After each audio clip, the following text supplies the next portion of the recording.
So hello everyone, welcome to my channel. इस video पे मैं अभी आप लोगों के साथ डिस्कस करने वाला हूँ कि जो आपके नॉर्मल गाड़ी है उसको आप फ्लेक्स फ्यूल गाड़ी में कैसे कन्वर्ट कर पाओगे। इसमें आप कोई भी रेशियो का आप इथानॉल ब्लेंडेड फ्यूल डलाइए या 100% इथानॉल डला दीजिए, तब भी आपके गाड़ी में कोई दिक्कत नहीं आएगा। तो मैं एक एक पार्ट आप लोगों के साथ डिस्कस करूंगा। तो सबसे पहले डिस्कस करते हैं ये वाले पार्ट को। ये है एक इंजेक्टर। सो इंजेक्टर का काम क्या होता है कि ये फ्यूल को स्प्रे करता है। अभी इंजेक्टर दो टाइप का होता है। ये मेरे पास जो है ये फ्यूल रेल के अंदर या इनटेक मैनिफोल्ड के अंदर ये फ्यूल को स्प्रे करता है, तो ये पार्ट। और एक होता है जो सीधे सिलेंडर के अंदर स्प्रे होता है। वो इंजेक्टर मेरे पास नहीं है, अभी वो टेक्नोलॉजी नया है तो कम बन रहा है और वो बहुत ही एक्सपेंसिव होता है थोड़ा। तो आपकी गाड़ी अगर GDI है, जिसको बोला जाता है गैसोलीन डायरेक्ट इंजेक्शन, तो उसका कन्वर्जन थोड़ा महंगा पड़ जाएगा क्योंकि उसके इंजेक्टर्स थोड़ा महंगा है। पर जो कॉमन है, जो ज़्यादातर यूज़ होता है, नॉर्मल वाले ही यूज़ होता है, जो फ्यूल मैनिफोल्ड पे स्प्रे होता है और बाद में इंजन में जाता है as a air fuel mixer. तो इसमें इसके अंदर जो आजकल आ रहे हैं, ये अंदर का मेटल ही होता है, 100% मेटल होता है। इसमें कोई रबर वगैरह का पार्ट नहीं होता है, तो आपको पूरा नहीं बदलना पड़ेगा। अगर आप पूरा भी बदलते हो तब भी आप बदल सकते हो, डिपेंड करेगा कि आपके जो इंजेक्टर टाइप है उसके आपने गाड़ी चेक करेंगे तो मैन्युफैक्चरर ने कौन सा डाल के दिया है, उसके हिसाब से आपको मालूम पड़ेगा कि ये इंजेक्टर पूरा बदलना पड़ेगा या उसके कुछ पार्ट्स बदलना पड़ेगा। तो मेनली जो इथानॉल से खतरा है उन सब पार्ट्स में है जो रबर के बने होते हैं। और रबर क्यों यूज होता है? ताकि आप सिस्टम को सील कर पाए। तो जैसे कि जो मैंने बोला दूसरा इंजेक्टर जो GDI में होगा, वो ऊपर का पार्ट सेम ही होगा। ऊपर में ऐसे ही एक रबर होगा, इलेक्ट्रिकल कनेक्शंस होंगे, ठीक है। पर इसमें जो इसका प्रेशर है ये लो प्रेशर में होता है, ये उसका प्रेशर थोड़ा हाई होता है। तो इसमें क्या होगा कि मैं आपको दिखाता हूँ। ये एक देखिए, एक ऐसे टाइप ऑफ ओरिंग्स होते हैं और एक ओरिंग्स इस जगह पे लगा हुआ है, ऐसे इसको आप खोल सकते हो। तो ये जो ओरिंग्स होते हैं ये रबर्स के बने होते हैं बेसिकली।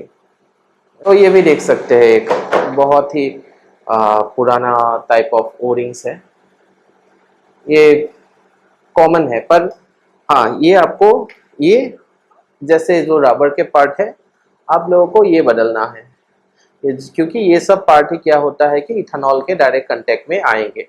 अभी आप देखिए, मेरे पास तो इंटेग्रल है नहीं, फिर भी दिखाता हूँ।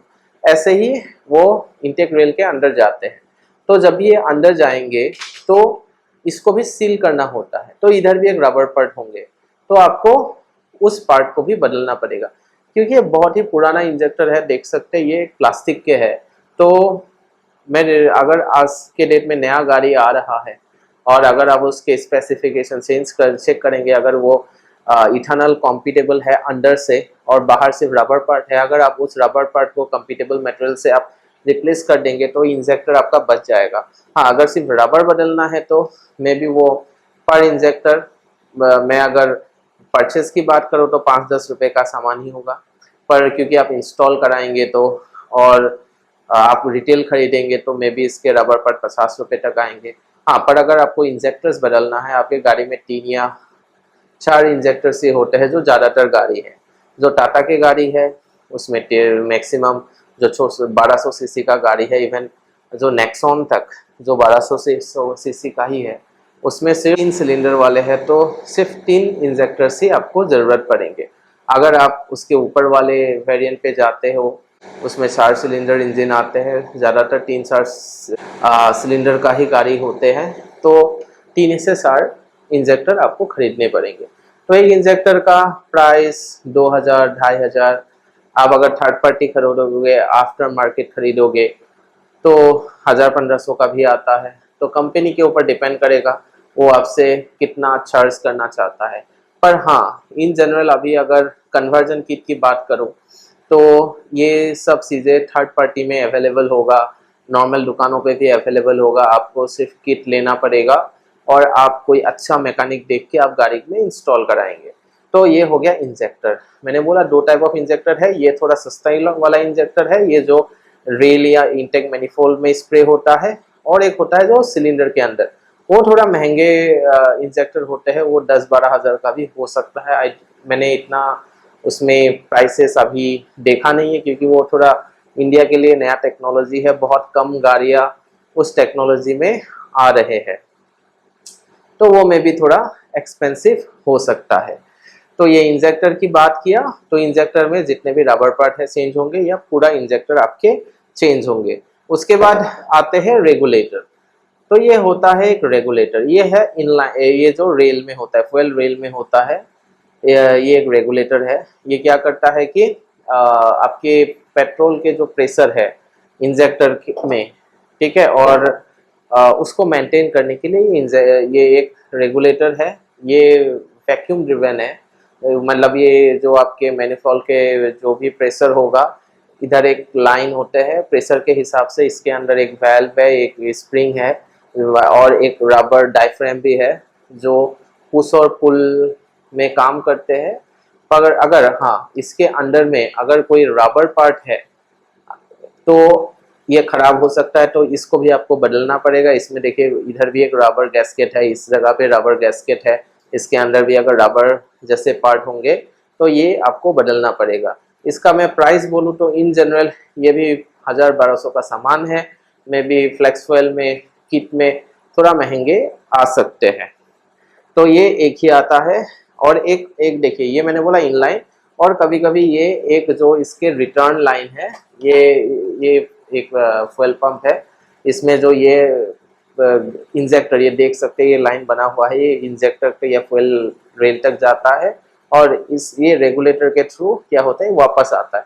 तो ये जो वापस वाला लाइन है, कुछ मॉडल में, पुराने मॉडल में यहाँ इसका लोकेशन होता था, पर अभी जो नए इंजन है वो फ्यूल रेल में होता है, ठीक है। तो ये वाले पार्ट आपको बदलना पड़ेंगे।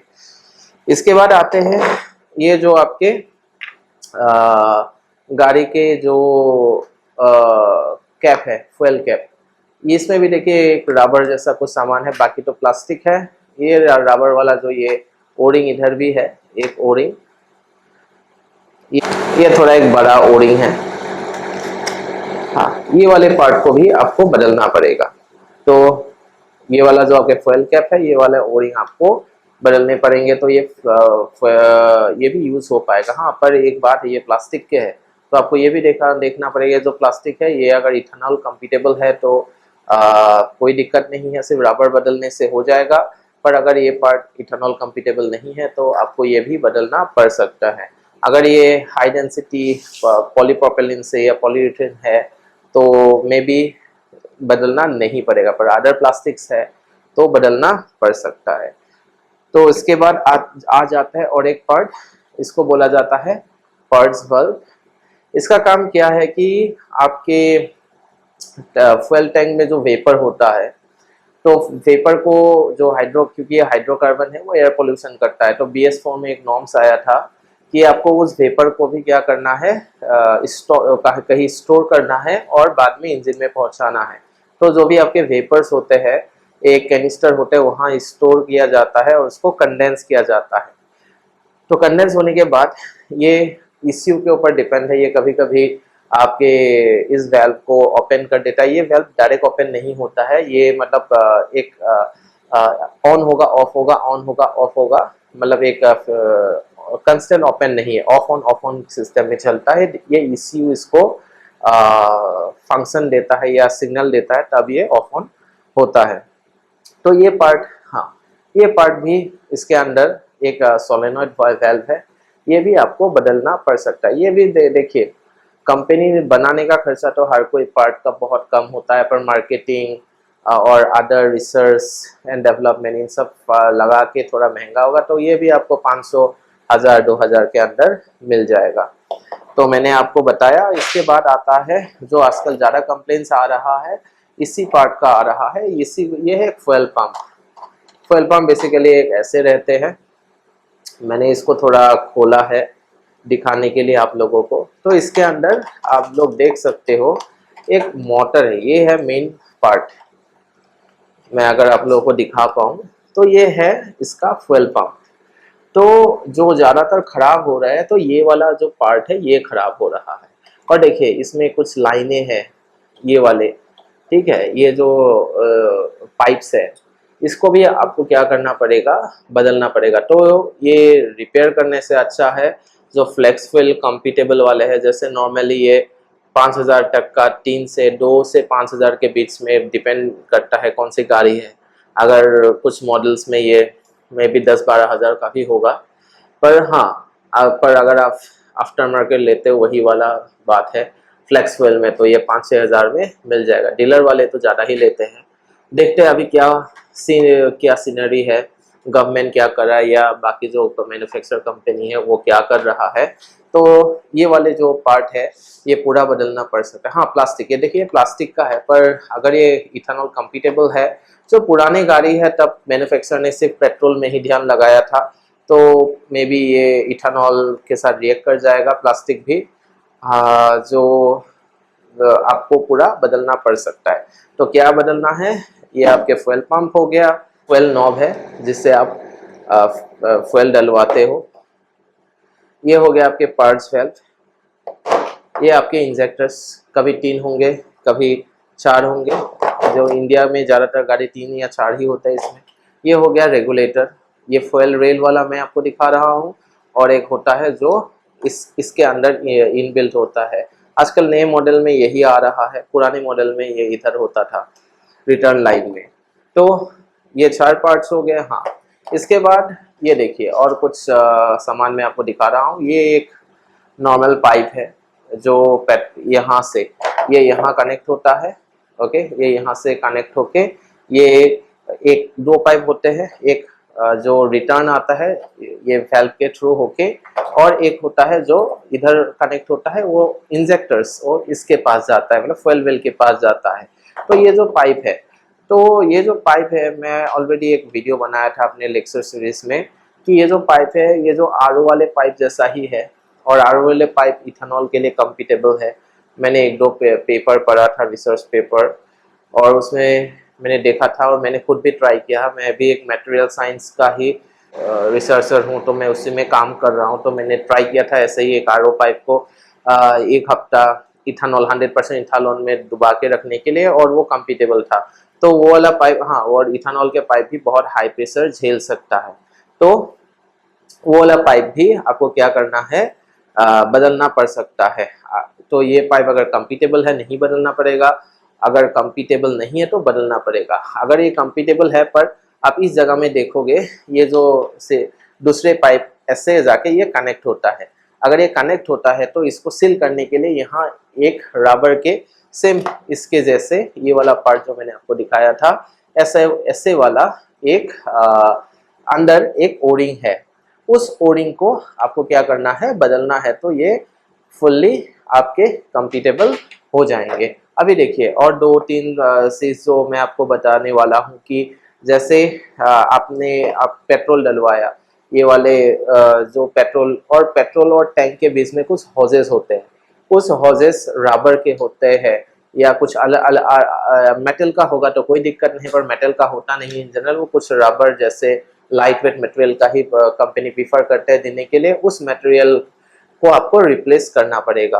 तो वो रबर हॉजेस कुछ हो गया, जो ये फ्यूल लाइंस होते हैं उसको रिप्लेस करना है आपको इंजेक्टर रिप्लेस करना है, रेगुलेटर, पार्ट्स वेल्व, ये कुछ टेक्निकल सामान। हाँ, और मैंने आपको बोला था एक दूसरे टाइप ऑफ गाड़ी जो उसको GDI बोला जाता है, गैसोलीन डायरेक्ट इंजेक्शन, ठीक है। उस इंजन में ओके आपके पास एक फ्यूल टैंक में भी एक ये होता है, फ्यूल पंप होता है, पर और एक उनके पास एक हाई प्रेशर पंप होता है जो रेल में होता है कि वो वाला हाई प्रेशर। अभी वो हाई प्रेशर में भी ऐसे कुछ ओरिंग्स होंगे, तो उस ओरिंग्स को आपको बदलना पड़ेगा। हाई प्रेशर के अंदर वाले जो कंपोनेंट है वो फुल्ली मेटल के ही होते हैं, उसमें कोई रबर पार्ट नहीं होता है, ठीक। आप उस हाई प्रेशर पंप के जस्ट ओरिंग्स बदल के, इंजेक्टर्स के ओरिंग्स बदल के, और जो आपके जीडी वाला इंजेक्टर होगा तो इस पार्ट में उसमें कोई रबर पार्ट नहीं होता, सीधा सिलेंडर में जाता है तो कोई रबर सीधा पूरा मेटल का होता है। सिर्फ इस वाले पार्ट में कुछ रबर का हो सकता है, पर इन जनरल होता नहीं है। तो उसमें कोई दिक्कत नहीं है, सिर्फ इंजेक्टर्स में कोई रबर नहीं है तो आपको सिर्फ इंजेक्टर्स बदल दीजिए, या वो कंपैटिबल होगा। E20 कंपैटिबल अगर कंपनी ने बना दिया तो E100 में भी कोई दिक्कत नहीं आ सकता है, सिर्फ आपको उसमें भी फ्यूल रेल्स ऐसे ही आएंगे, क्योंकि वो हाई प्रेशर वाले होते हैं तो वो थोड़ा मेटल के होंगे, तो आपको उसमें भी कोई दिक्कत नहीं आएगा। तो आशा करता हूँ आप लोगों को समझ में आ गया होगा कि आप लोगों को क्या क्या सामान रिप्लेस करना है।